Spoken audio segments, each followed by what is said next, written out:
Hello and welcome back to Shakesyear. We're still working on King John, and today is hopefully going to be a quick one because today's monologue is sandwiched right in between yesterday's monologue and tomorrow's monologue. So it's sort of like, it's like a little aside that Philip the Bastard gets to say in response to everything that's going on around him. So the things that are going on around him, we're still in Act 2, Scene 1, Act 1, Scene 2, as it is called in folio, Act 2, Scene 1, as it is called in many other versions of the script. And we are in France. France and England were going to go to war, and then they decided, no, we'll let the people decide who's the king instead, so that we don't have to go to war. But then the people couldn't decide, so they sort of went to war anyway outside the walls of Angiers, but it wasn't all that impressive of a battle, and the people still couldn't figure out who it was that won. So Philip the Bastard suggested that the two sides destroy the town of Angiers, through which process a king would become known or easily recognizable. And the way that it was working out, it sounded like King John would probably prevail in that particular war, until Hubert, our favorite random citizen Hubert, and seriously, if you're a Shakespearean actor and you go into an audition and you say, yes, I will be reading the part of Hubert today, they're gonna go, what?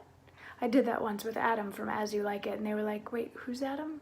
Like, As You Like It, he's the old man. Anyway, back to Hubert. Hubert yesterday suggested that Blanche, Lady Blanche of Spain, who is King John's niece, marry Louis, the Dauphin of France, who is the King of France's son. So then England and France will have this marriage bond, and they won't have to go to war because it'll all be one big happy family ruling over everything.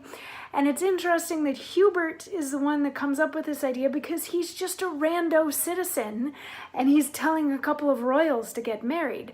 So as soon as he's done with that proposition, because he says, you know, if you do this, then we will welcome you into the city. If you don't do this, then we will fight with everything that we've got to keep you from destroying our city. And Philip the Bastard gets to have a little aside where he's like, here's a stay that shakes the rotten carcass of old Death out of his rags. Here's a large mouth indeed that spits forth death and mountains, rocks and seas, talks as familiarly of roaring lions as maids of 13 do of puppy dogs. What cannoneer begot this lusty blood? He speaks plain cannon fire and smoke and bounce. He gives the bastinado with his tongue.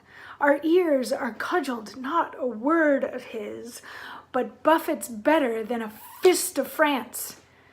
Sounds. I was never so bethumped with words since I first called my brother's father Dad. And guess which word in that monologue is my new favorite word? Put your guesses down in the doobly-doo.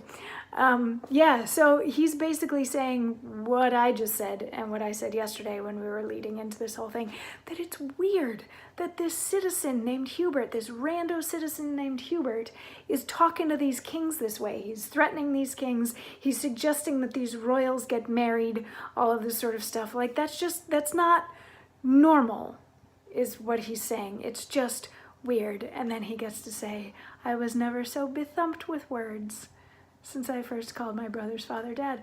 I love the word bethumped.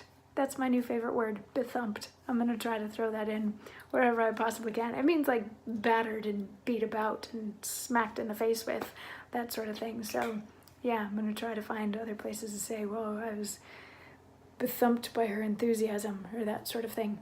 Anyway, so tomorrow we get to hear from Queen Eleanor, her response to Hubert, or at least her response to what Hubert said, because Philip is just sort of saying this to himself off to the side. Anyway, tomorrow we get to hear what Queen Eleanor has to say about this marriage proposition. I will see you then. Mwah.